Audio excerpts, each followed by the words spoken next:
Back on the Friday Night Thunder Scoreboard Show. Let's go back to the Gilly Crane hotline. Gilly Crane, any size crane for any size job. They offer crane rental, construction rigging, special crane rigging, machinery and equipment moving, and a whole lot more. GillyCrane.com. It is Will Rabb of our partner station WCDT joining us on the Gilly Crane hotline. Will, a tough night tonight for Franklin County. You just didn't seem to get off to a very good start against Tullahoma. Yeah, weren't able to get things clicking on either side of the ball. Still growing pains with this Rebel offense, and up until tonight, the Rebel defense had really kept Franklin County into a lot of ball games, and neither were really having a good go of it in the first half, and Tullahoma really controlled things from the opening kickoff 27-14 win for the Wildcats tonight. Yeah, you guys, you fell behind 21-0, but I thought that the score right before the half was big and kind of giving you some momentum. He said, going into the second half.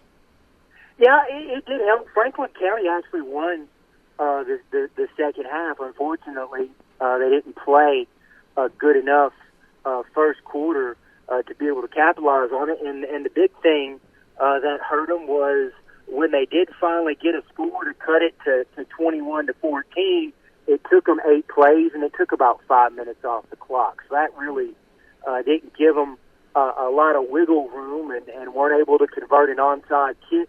Unfortunately, they didn't get enough English on it and only rolled about 6 yards. And, of course, that's not a legal onside kick. So that kind of ended it right there. Tullahoma went to the air and hit a strike to their tight end, and that just kind of shut it down. So it was a hard-fought game. If you look at the statistics, it was an even game in a lot of ways, but at the end of the night, Tullahoma was averaging about 8 yards a play. Franklin County averaged about 4 yards a play, and I'm sure that'd be even less if you take out the 80-yard touchdown strike they had before halftime. Yeah, I have problems with English myself. Looking ahead next week, Franklin County is on the road at White County. White County is really struggling this year. It's got to be an opportunity, you hope, to get back on the winning track. You hope so. You also hope, though, that it's not a trap game, Dennis, because we all know that if you try to sleepwalk through a football game on Friday night, you're going to get beat. And so hopefully Franklin County can right the ship. I talked to Coach McCurry after the game, and he basically said, you know what, we're going to go in, and I think they're going to go back to basics, kind of like you do in training camp. They're going to work on Franklin County. That's no disrespect to White County, but maybe this affords them an opportunity. They don't have to game plan as fiercely for the Warriors as they do Tullahoma, Page, Laverne, even Coffee County at the beginning of the season. So we'll see if this young Rebel team can buck the trend of the last decade of Franklin County. Is that unfortunately the Rebels hang their head a little bit after they have losses, and that mentality, the culture of accepting losing and being used to losing seeps back in.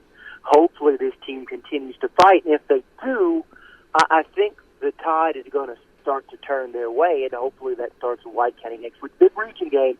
Rebels can't fall to 0-2 in 5-5A. All right. Well, tell Mr. Al Tips that I listened in tonight, and he did a wonderful job that I couldn't have done better myself. I'll do that. We gave him the night off, having to call in on the school board show since he's been doing all the heavy lifting while I was on the injured reserve. So, all right. Good to talk to you, Dennis. We'll talk to you next week. Good to talk to you too, Will. Take care, and we'll talk to you again real soon. That is Will Rabb of one of our partner stations, WCDT, one of the charter members of the Friday Night Thunder Radio Network.